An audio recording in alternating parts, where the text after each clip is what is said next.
Chapter 261. Fall came quietly. Faye walked along a path covered in yellow leaves as the sun shone in her face. She headed to class, feeling happy and light-hearted. Her eyes glimmered brightly, and she felt particularly serene after seemingly making an important decision. The bells chimed, signaling the end of classes. She returned to her dormitory and swiftly called Earl. She asked, "Has the public security office sought you out recently, Earl?" He said cheerily, "Nope. The university has already dealt with it, so don't worry. The conflict yesterday had been intense, but the students had only done it out of self-defense. Most of the people present had witnessed and verified it. Moreover, they had videos to prove that the thugs had come brandishing their weapons, wanting to attack the students. The students had been forced to retaliate. The university administration had also discovered that the thugs were hardened criminals. Not only had they not punished the students, but they'd also used their connections to have the thugs thrown behind bars. There was one thing the students weren't happy about, though. Hector and Leslie were the instigators of the matter, yet they'd gotten away scot-free. Still, the outcome was expected due to their family backgrounds. The students had no choice but to accept it. Faye was relieved to learn Earl was okay. She smiled and asked, "Are you free this afternoon? I wanted to ask you to help take a look at a song I've composed." "Yeah, I am. Just call me when you get here," he said easily. Her heart raced after hanging up, and she repeatedly asked herself whether she'd made the right decision. Did she want to tell Earl about her feelings for him? Her heart raced after hanging up, and she repeatedly asked herself whether she'd made the right decision. Did she want to tell Earl about her feelings for him? This was a profound decision for her. She'd once rejected him by the riverside with everyone watching, after all. Now, she wanted to change her mind and correct the mistake she'd made. She'd always been proud but now felt somewhat insecure. She was afraid her confession would ruin Earl's image of her being elegant and graceful, and she also worried she would regret this. However, she was even more afraid of missing out on the young man who now starred in her dreams if she didn't act. Earl was already waiting outside his dormitory building when Faye arrived at Alnugo University. Her anxiety slowly dispersed when she saw his warm smile. It seemed to have the power to calm her. She waved the papers she held and suggested, "Let's take a stroll around the lake." They headed to the lakeside. It was quiet and serene. It made the perfect spot to talk about music. Faye handed her painstakingly composed song to Earl. He took the score and reviewed it seriously, occasionally writing something on it. She listened attentively to his suggestions and feedback. It struck her that he was truly talented when it came to composing songs. A few simple suggestions and amendments made her song come to life. It had potential to become the hit song of the year. Her admiration for him grew. In the past, she'd only felt that his title as a musical genius was just that. Now that she was receiving his guidance in person, she realized what a literal genius he was. The sunlight shone down on him, making his side profile seem gentle yet resolute. Her feelings burst forth as she watched him. Suddenly, she realized she was no longer the high and mighty goddess everyone thought she was when she was with him. She was just a regular woman attracted by his talent and charm. In fact, when she wasn't occupied with anything, the moments she'd spent with him would play in her mind like a movie. Then, she would think about the things Earl liked and disliked. There was only one problem. Faye's heart always felt empty whenever she finished thinking about him. Her thoughts of him didn't form because she was lonely. No, she was lonely because she thought of him. Chapter 262. Faye's heart started racing, and her cheeks turned slightly red. She knew she couldn't hesitate any longer, so she took a deep breath and mustered the courage to confess to Earl. However, he looked up at her then. His bright eyes seemed filled with endless stories. At that moment, Faye's courage suddenly left her. Her heart raced faster, and she knew she had to tell him how she felt. But what if she was rejected? So what if she was rejected? Everyone had to be rejected at least once in their life, right? Besides, the fact that he rejected her now didn't mean he would always reject her. Even if he turned her down, they could still be friends, right? They'd still grown up together, and they would still have the same social circle. Even if he turned her down, they could still meet and talk to each other. After spending more time with each other, they would eventually end up together. Perhaps they could go from being friends to good friends. Then, they could get to know each other better before clicking and falling in love. Lastly, they would marry. Wasn't that always the case? Anyway, she'd rejected Earl once. She didn't mind being on the receiving end of that. Failure would eventually lead to success. What was there to hold her back? However, just as Faye made up her mind to confess, she noticed Earl smiling at her as he always did. He seemed oblivious to her inner turmoil and what was about to happen. He looked leisurely and almost devilishly handsome as he stood there with one hand in his pocket. He didn't try to set the mood for Faye's imminent confession. She couldn't help feeling rather resentful. How could she muster the courage to confess to him when he was being like this? As she struggled with herself, a couple walked past them. She focused on them to see that the woman was Mindy Lawrence, one of her classmates.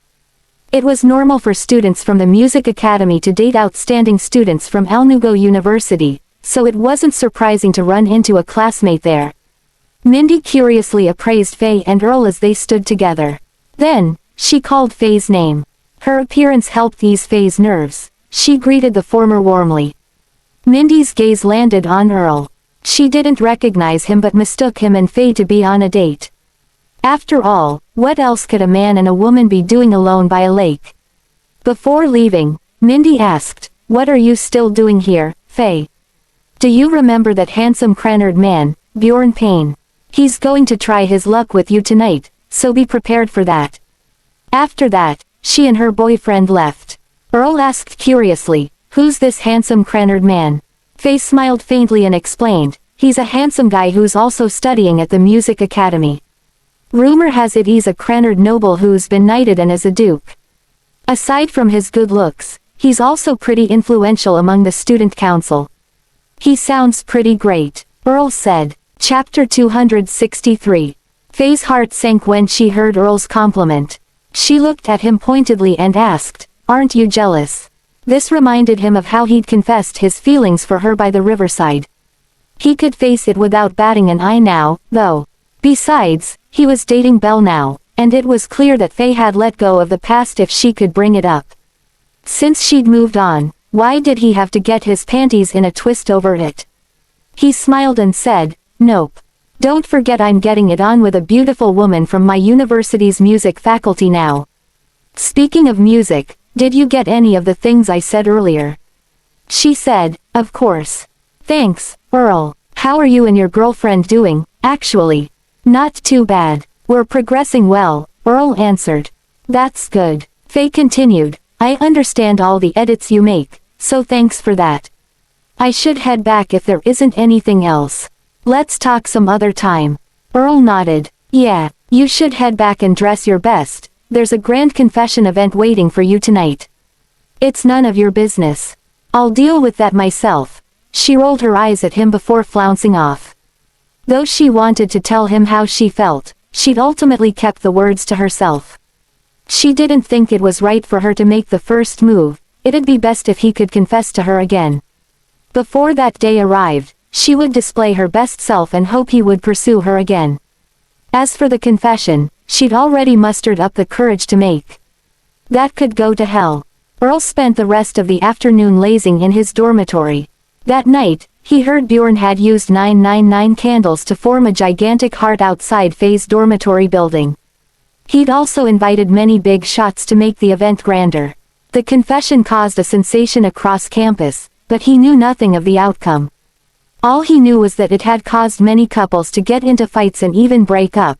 The women felt their boyfriends had never been that romantic. Belle heard about the confession, too. One morning, she sat on the backseat of Earl's bicycle as they stopped by the lake.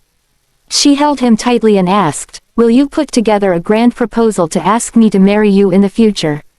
He chuckled, "I'm not that romantic." This upset her a little. She thumped his back, but it soon transformed into a passionate make-out session. They leaned into each other's arms, and Belle felt like she could drown in Earl's embrace as she greedily breathed in his unique scent. They stayed there until night fell before cycling back to campus together. On the way back, Belle sounded almost dreamlike as she asked softly, "What if we encounter an insurmountable obstacle in the future, Big Bun? Will you have the courage to face and overcome it?" After some thought, Earl told her he would do his best. The answer evidently got her down, though. Meanwhile, Queenie and Joshua had gotten back together after the difficult phase they had. She and Hector had called it quits after their last fight. She'd chosen to go back to Joshua after that.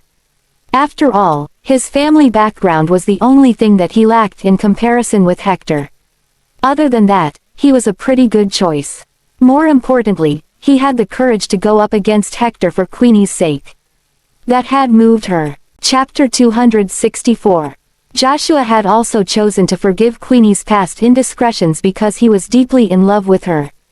Love was always filled with twists and turns, unpredictable, yet undeniably dramatic. The relationship between the shared dorm and Dorm 502 gradually went from being distant to close. Its members often met up for walks by the lake and short road trips. They enjoyed each other's company. Just as Earl wondered what the insurmountable obstacle Belle had mentioned was, the answer soon surfaced. He'd stopped going to the campus radio station for a while due to time constraints. Aside from writing chronicles for his major game, he was also working on writing an epic about the West, titled, Legend of the West. He'd already started serializing it online.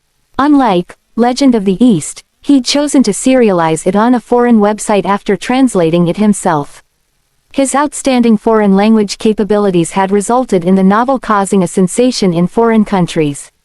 At one point, it became even more popular than Legend of the East. To Earl's surprise, the novel was so popular that other translation companies had approached him. They hoped to work with him to translate the novel into several other languages. At the same time, the game he was developing was slowly coming together. He participated in designing every element, from the universe to the rivers and mountains, from a knight to a stall owner, and even the plants and animals. He didn't tell Patrick about the western part of the story and game, though. The latter had previously been dissatisfied with Drakengard Games spreading itself too thin, leading to financial strain. Although their later games were successful, large-scale game development required long cycles and significant investment. One failure could deal a heavy blow to the company since Patrick evidently wouldn't want to take the risk. Earl didn't feel the need to say anything to him. After his afternoon classes, Earl packed his things and got ready to head to the campus radio station. However, just as he headed downstairs, he saw a black Volkswagen Phaeton parked across the road. He glanced at it a few times to see a woman seated in the backseat. She wore sunglasses and looked like she was deep in thought. The front door opened, and a man got out. He approached Earl and asked, "Are you free now, sir? Someone wants to talk to you about something." Earl was taken aback and looked at the woman in the backseat. She took her sunglasses off and nodded at him in greeting. He found her familiar. She gave off a powerful air and was evidently from an affluent family. Regular students' knees would have buckled under her oppression, but he remained calm. The car sped along smoothly and soon brought them to Imperial Hotel. The woman led Earl to a revolving restaurant on the 86th floor. The restaurant was decorated like an opulent palace. As soon as they entered, a group of fashionably dressed staff members respectfully lowered their heads and greeted her. One even half-kneeled as they handed her a clean towel to wipe her hands. She nodded slightly, evidently used to this service. A staff member who recognized her led her and Earl to a private room that had been prepared for them. Chapter 265. The woman sat by a seat close to the window upon entering the private room. She admired the view outside before turning to Earl and saying indifferently, "Stop standing there. Have a seat." After he did as told, a staff member brought them expensive coffee. The woman waved a hand to dismiss the staff before handing Earl the menu. "Order whatever you want." She paid attention to his reaction as he took the menu. She wanted to see whether the exorbitant prices would make him feel embarrassed and uneasy. Sure enough, he frowned upon reading the menu. It wasn't because he was embarrassed, he couldn't afford the food there, though. He only felt that the prices were much too high. The woman said, "Go ahead and order. Don't worry about the bill." Earl ordered a few dishes and put the menu down. He waited for her to get to the point. She sipped her coffee gracefully, seemingly savoring its aroma. Finally, she put the cup down and looked at Earl gently. "Hi, I'm Belle's mother.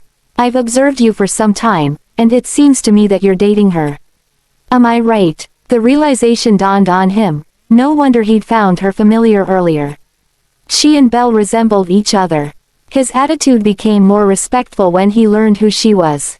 "It's nice to meet you, Mrs. Reyes." Her name was Clarice Alano. She nodded, and her tone took on a hint of forcefulness. "Not only have I investigated you, but I've also learned everything there is to learn about your family back in Perther City. That includes your parents and sister." Her words made Earl feel a little uncomfortable. He didn't like people digging into his family as and when they liked. He had a feeling something dramatic was about to go down, and his expression turned slightly frosty. "Was there something you were trying to achieve when investigating my family, Mrs. Reyes?" Clarice smiled, seemingly unfazed by his bluntness. "Allow me to explain. I don't mean any harm by investigating you. I'm just doing this for my daughter's future.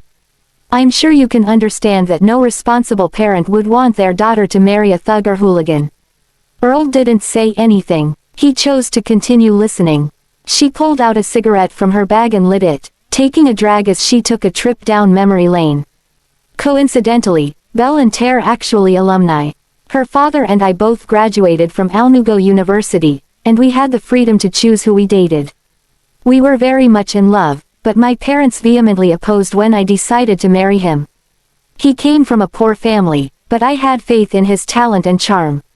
I thought we could get everything we wanted as long as we remained united. So, he and I eloped without my parents' blessing." She smiled wryly. "He worked hard and planned for our future. By most people's standards, he achieved a respectable level of success, getting promoted to assistant director by the age of 40. But in the end, we still got divorced." Earl's heart sank. Now, he understood why he'd only met Philip when meeting Belle's parents for the first time. It turned out Philip and Clarice were divorced. It looked like he had to pass Clarice's test after passing Philip's. Clarice paused and looked at him pointedly. "Do you know why we got divorced?" "Why?" he asked. "Philip was an outstanding man. Why did the divorce happen?" "Because I was disappointed in him," she said frankly. Chapter 266. Ultimately, Philip's vision was too narrow. He lost the ambition to climb higher up the ladder after reaching the director level. "It was then that I finally believed my parents to be right. A person's background shaped their perspective. No matter how talented someone is, they won't amount to anything if their vision is too narrow," Clarice said. Earl was intelligent enough to understand what she meant. She came from an affluent family, while Philip was an ordinary man. Perhaps the life he thought was successful enough was only the beginning for her. Once a person lost their ambition and motivation, they would also lose their capabilities. This belief was enough to prove how arrogant Clarice was. When Earl didn't say anything, she abruptly switched subjects and asked, "Besides, do you really know Belle? Do you know what her hobbies are? Can you afford them?" "She's passionate about traveling. I prepare a travel fund for her every summer so she can explore the world and expand her horizons. She also has high standards for the places she stays in. She only chooses the best hotels in the countries she goes to, and she's stayed there more than once. In fact, this restaurant." She gestured at the menu. "You might think this is an expensive meal, but it's nothing out of the ordinary for Belle." Earl frowned. He didn't expect Belle to come from such a wealthy family. Clarice's tone became slightly disdainful when she saw his reaction. "I'm not trying to bring you down or brag about anything, young man. The fact that you got into Alnugo University is enough to prove your abilities. I just want you to know you and Belle come from different worlds. There's no way you can afford her expensive lifestyle." She thought her words were enough to make him give up and back down, but his expression turned resolute as he said, "I can." She scoffed. "If you two continue to be together, I'll cut off all of Belle's financial support." When the time came, Earl would understand the difficulties of not having any money. Clarice was positive he and Belle didn't have a future together. He remained unwavering, though. His tone even took on a hint of scorn as he said, if that's all you have to say, Mrs. Reyes, I should get going. This finally pissed her off. She said frostily, there's one more thing I wanted to tell you, I've already selected a fiancé for Belle. Your relationship with her will never lead to anything. Earl was taken aback by this, but he remained steadfast as he left the restaurant. When he got back to his dorm, he received a call from Belle. She asked sweetly, where are you, Big Bun? In my dorm. Can you come to the library with me for some revision? She added softly, I miss you. All right. In the female dormitory, Luna watched as Belle packed her books to head to the library. She couldn't help smirking. She was cleaning herself up and getting ready to attend a masked ball. Events like these were good places to meet outstanding young men, and many of them were members of the student council or even the Entrepreneurs Association. She loved the feeling of being surrounded by these people. She already had a boyfriend, but no one would say no to having more admirers, right? Especially since they were excellent young men. Just then, Gigi burst into the dorm. She looked at Luna and asked, where are you going? To an event, Luna answered. Oh, okay. Do you have any plans for next weekend? I heard there's going to be a grand car exhibition at the International Exhibition Center. There are going to be tons of expensive cars on display then. Gigi said excitedly. Chapter 267. Luna nodded. Yeah, I know about it. I've already asked someone to help me reserve a ticket. They're hard to come across. I only managed to get one through a friend at the Entrepreneurs Association. My friend's going to buy a car there, too. Gigi asked a little nervously, Luna. Could you ask your friend to help get me a ticket too? Luna hesitated. I'll try. Gigi nodded vigorously. I know it's not easy, but you have to help me with this. Well, all right. Luna left the dormitory, her head held high. When Earl left his dormitory, Belle was already waiting for him downstairs. Her eyes glimmered as she stared at the entrance, her expression full of sweetness and expectation. She looked like a woman waiting expectantly for her husband to return, her heart was filled with longing for him. The young men who passed by admired her beauty while feeling envious of the lucky man who could keep someone as beautiful as her waiting. It was clear from her expression that she cared deeply about this man. Belle's eyes lit up when she saw Earl appear at the entrance. She ran to him excitedly and chided, what took you so long to come downstairs, Big Bun? I've waited for so long. She threw her arms around him and wriggled in his embrace. It made him tremble. Sure enough, a beautiful woman's wiles were the hardest to resist. Belle's coquettish actions and wriggling body made it difficult for him to keep his hands off her, especially since he could also smell her fragrance. They headed to the library while holding hands and saw that it was packed with students who were engrossed in their studies. Even if someone temporarily stepped away, they would leave their books there to reserve their seat. Although many stories described university students frivolously wasting their time, the students at Alnugo University were still very much focused on their studies. Many of them continued working as hard as they had in high school. So, despite the library's size, it was still hard to find empty seats. Belle and Earl settled down in a corner, which gave them more privacy. Earl pulled out books on finance and world history while Belle read a book on music appreciation. However, she soon lost interest in it, finding it much more captivating to watch Earl. She observed him greedily, realizing that a man could be so attractive when seriously reading a book. She'd seen him focused before, but it was a sight she would never get sick of. In fact, the more she saw, the more enchanted she was. She couldn't help smiling at the memory of her first time meeting him. At the time, he'd worn cheap clothes. The stunned look on his face when she'd asked him to be her boyfriend still made her want to laugh. Once upon a time, Belle thought that the heavens had pulled a prank on her by having her meet Earl. But now, she was beyond grateful that they'd brought him to her. Sweetness washed over her at the thought of that, and she leaned her head against Earl's shoulder. She asked shyly, shall we take a walk by the lake? I want you to hold me. Women who were head over heels in love with someone would always have their fair share of whimsical ideas and sudden impulses. Earl smiled indulgently and put his books away. Then, he and Belle left the library together. Couples snuggled up against each other around the lake. University life was relatively relaxed, but it was also a period that left a profound impact on a person. Many people would be passing characters in one's life, but there would always be a man or woman that made one's heart race. It was a symbol of one's fleeting youth. The moonlight poured onto the ground and illuminated the leaves. Belle and Earl held hands as they strolled through the quiet campus. She kept looking down at the path they took together, imagining a happy scene of them each holding a smaller hand and making a family of 3. "Do you think we'll stay together until our hair goes gray, Big Bun?" she suddenly asked. He looked at her seriously. "I'm not sure." She wasn't happy with his answer. "Why?" Chapter 268. Earl calmly said, "Because we're from different worlds." Belle rolled her eyes. "Am I holding a ghost's hand now?" He stopped and looked into her eyes, saying, "Your mother came to me today." She jolted and mumbled, "I knew it." Earl wasn't surprised Belle was aware of this. His guess was that Clarice had tried to talk sense into Belle before coming to him. She wouldn't have bothered speaking to him if Belle had listened to her. In a way, this showed that Belle hadn't hesitated to go against her domineering mother to stand up for him. After a brief silence, Belle looked up and asked anxiously, "She didn't say anything too rude, did she?" His heart ached when he saw her like that. "No, she didn't. Don't worry about it." "Okay." She knew he was lying. Then again, with his personality, there was no way he would tell her the truth even if Clarice had been rude, so, she wrapped her arms around his waist and said, "Have faith in me, Big Bun.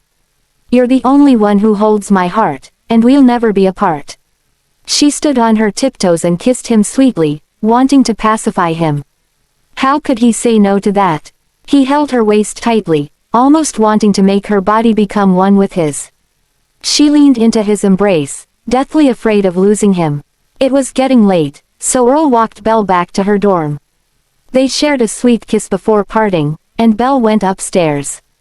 When she entered the dorm, she found her dorm mates excitedly discussing the grand car exhibition that was going to be held at the International Exhibition Center nearby. Gigi saw her and enthusiastically asked, "Do you want to go to the car exhibition this weekend, Belle? I heard there are going to be a lot of newly released expensive cars. We're all planning to check them out." Belle smiled and said, "I'd love to, but I don't have a ticket." Remy played with her expensive camera as she said, "Luna will help us get tickets, but there's no guarantee." Belle nodded. She put down her bag and drank some water. She was about to call Earl to check whether he'd gotten back safely, but her phone rang before she could do anything. She frowned slightly. When she saw it was Clarice calling but still answered. "Hey, Mom." Clarice's gentle voice rang out. "Still awake, sweetheart? What's keeping you up?" "I'm about to go to bed soon." "Are you calling about anything?" Clarice's tone turned displeased. "I'm just showing my concern for you. Were you out with that young man?" Chapter 269. Belle knew what Clarice was talking about. She said, "All we did was head to the library to study." Clarice said, "He doesn't look like the studious type, if you ask me." "You need to understand where I'm coming from, Belle. Many young men look outstanding now, but you'll realize how ordinary they are when you grow older. Look at your father. Dad is wonderful. At least, that's what I think." Belle cut her off. She wasn't happy with Clarice's prejudice. That rendered Clarice speechless. Still, she knew pushing Belle when the latter was madly in love would only have the opposite effect. She decided to take a step back and said, "I'm inviting a few friends for a gathering this weekend. Since you're so sure of this young man, why don't you bring him along?" Belle was delighted to hear that. "Does that mean you approve of him? You'll let us be together?" Clarice didn't give a straight answer. "We'll see how it goes." "Okay." Naively enough, that gave Belle hope. She chatted with Clarice about university for a while longer before hanging up. Though she was happy, she couldn't help feeling a little worried. Clarice had always been shrewd and proud. She'd been vehemently opposed to Belle being with Earl. Could she have something sinister planned now that she'd suddenly changed her mind and invited Earl to join them for a meal? Belle started tearing her hair out over the matter. When Earl woke up the following morning, he saw snow outside. It had already covered the ground in a blanket of white. Without even realizing it, winter had come. The news of a car show being held at the nearby International Exhibition Center excited everyone in Alnugo University and its surrounding area. The car show attracted the nation's media and gathered luxurious cars and internationally renowned models. It was a spark in one's boring daily life. Earl didn't try to get any tickets because Patrick had already prepared a pass for him. He'd made up his mind to purchase a car on the spot if any of them caught his fancy. He'd also read some car magazines in his free time and found an ideal car. The night before the car exhibition, Belle called Earl and told him they were having dinner together. Clarice was hosting it, and some of her alumni would be there with them. Belle told Earl to dress well and put his best side on show. She knew her mother. On the surface, Clarice was kindly inviting Earl to join them for dinner, but in reality, it was probably a trap. Belle only wanted her relationship with Earl to obtain Clarice's seal of approval. That was all. She'd told Clarice about Earl's strengths on many occasions, including him being the top scorer in the state and his outstanding performance on the basketball court. However, Clarice was much too realistic, and she'd seen many things in life. She was long past the age of swooning over a young man's achievements in his youth and knew better about what was important in life.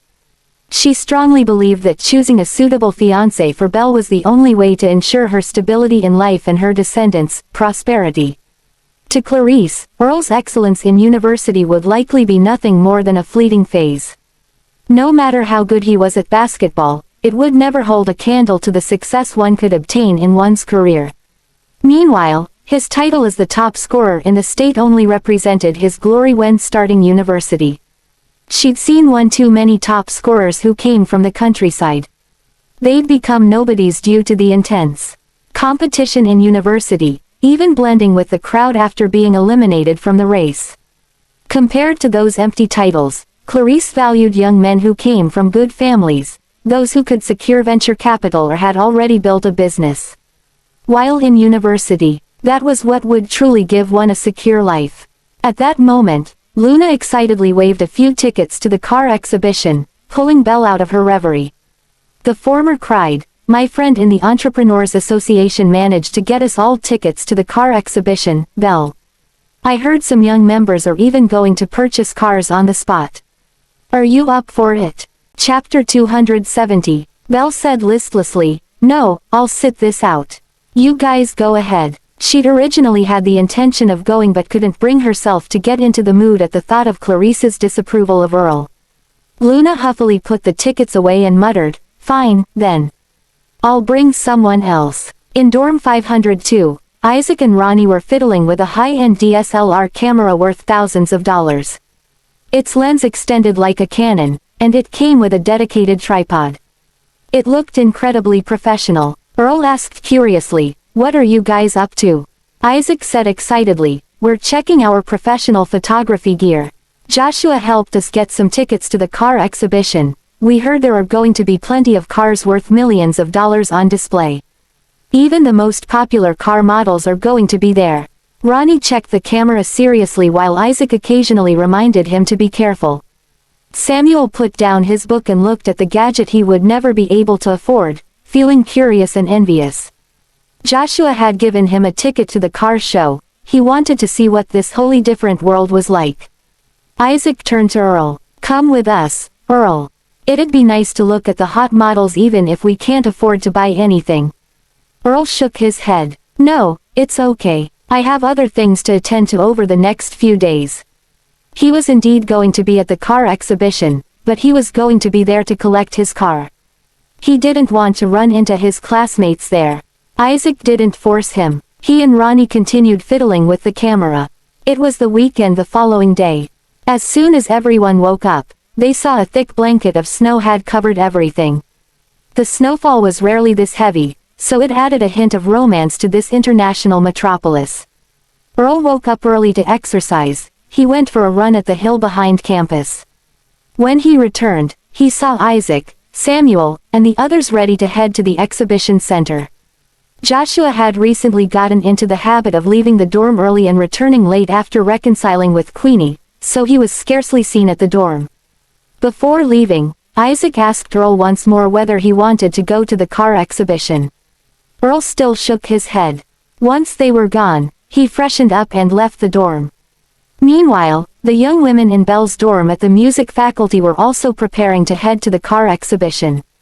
Remy and Gigi wanted to go with Luna, but she turned them down. She was heading there with a few handsome guys from the Entrepreneurs Association. She'd heard one of the association's members was going to purchase a car on the spot. Luna elegantly picked up her LV bag and asked Belle, "Are you sure you're not coming with us to the exhibition, Belle?"